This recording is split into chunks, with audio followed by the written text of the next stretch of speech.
10 Things I Hate About You is a coming-of-age romantic comedy, where absolute dreamboat Joseph Gordon-Levitt plays the new kid at school.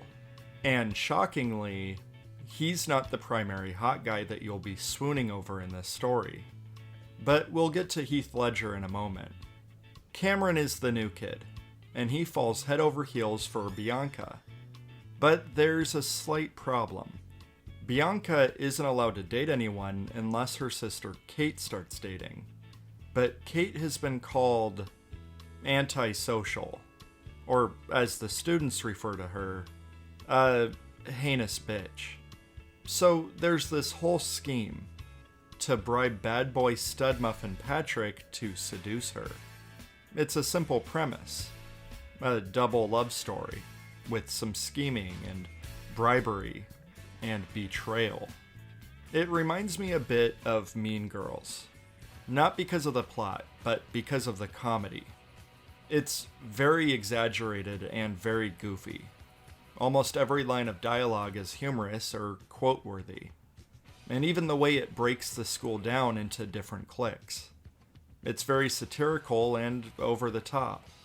It's a very digestible watch.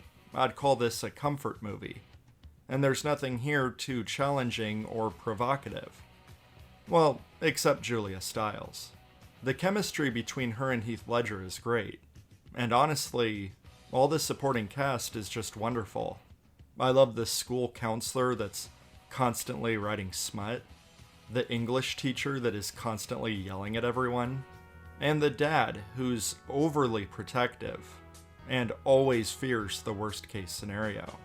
Everyone here is having fun, and most importantly, the movie itself is fun. Just like with most romantic comedies, there are some misunderstandings and a general lack of communication. But the movie is always really quick to just move on to the next fun-filled scene.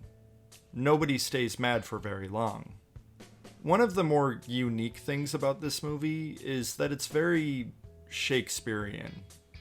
This is a modern adaptation of The Taming of the Shrew. But not just that, Shakespeare is constantly referenced throughout the movie. There's even a girl that's literally in love with Shakespeare. The movie also featured a pretty heavy selection of popular 90s rock.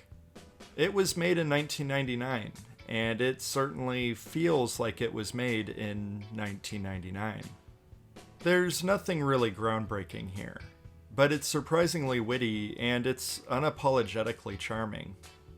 I can't come up with 10 things to hate about this movie, let alone a single thing. It's just a solid watch.